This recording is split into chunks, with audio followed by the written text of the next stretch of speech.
आगे चलते हैं स्टूडेंट्स, फिलिंग द ब्लैंक्स के बाद हम सॉल्व करते हैं true false one by one. देखते हैं स्टूडेंट्स आपके पास नंबर 1 क्या है।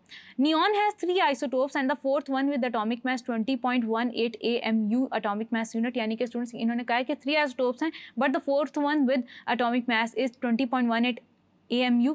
स्टूडेंट्स तो ये आपके पास गलत है, वो इसलिए क्योंकि आपके पास आइसोटोप्स तो 3 है लेकिन आपके पास जो रिलेटिव एटॉमिक मास है नियॉन का वो एक्चुअली 20.18 है, तो इट्स फॉल्स।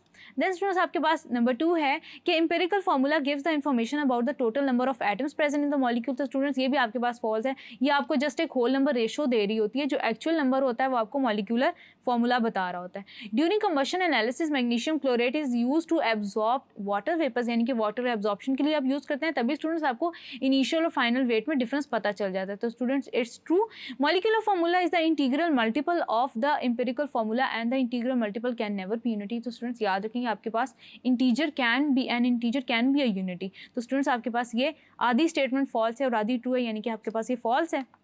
देन स्टूडेंट्स आपके पास है कि the number of atoms in 1.78 gram of gold and 0.023 gram of sodium are equal. तो स्टूडेंट्स यहाँ पे आपने क्या करना है, बिल्कुल वही फार्मूला कि आपने नंबर ऑफ मोल्स कैलकुलेट करने हैं, उनको एवोगाड्रोस नंबर ऑफ पार्टिकल से मल्टीप्लाई करना है, तो आपको पता चल जाएगा कि आपके पास नंबर ऑफ एटम्स किस में ज़्यादा या कम है या वो इक्वल है। तो स्टूडेंट्स आपके पास ये स्टेटमेंट जो है ना वो प्रीडोमिनेंटली फॉल्स है।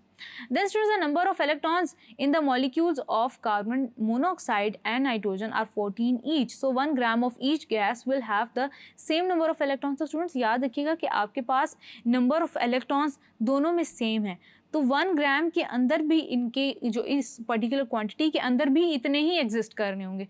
तो ये स्टूडेंट्स आपके पास ट्रू है ये। देन स्टूडेंट्स आपके पास है Avogadro's hypothesis applicable to all types of gases that is ideal and non ideal. Students एक कॉन्सेप्ट है आपके पास आइडियल और रियल गैसेस का, या आइडियल या नॉन आइडियल गैसेस का। स्टूडेंट्स इसको आप फर्दर चैप्टर में डिस्कस करेंगे। यहाँ पे स्टूडेंट्स आप एक बात याद रखेंगे कि आपके पास चाहे कोई गैस आइडियल हो या नॉन आइडियल हो, आपके पास एवोगाड्रोस हाइपोथेसिस उसके लिए है या नहीं। तो स्टूडेंट्स आप एक बात याद रखेंगे कि जो एवोगाड्रोस लॉ है या आपके पास एवोगाड्रोस नंबर ऑफ पार्टिकल्स का जो कॉन्सेप्ट है ये ज़्यादा बैठता है आपके या ज़्यादा एप्लीकेबल है आइडियल गैसेस के केस में as compare to that of non ideal. तो स्टूडेंट्स आपके पास ये स्टेटमेंट फॉल्स है। देन स्टूडेंट्स आपके पास है next, actual yield of a chemical reaction may be greater than the theoretical yield. तो स्टूडेंट्स ऐसा आपके पास नेचुरली फीजिबल ही नहीं है, ये पॉसिबल ही नहीं है, तो आपके पास ये स्टेटमेंट हो गई false. Then students after solving fill in the blanks and true false, let's move forward towards question. Thank you.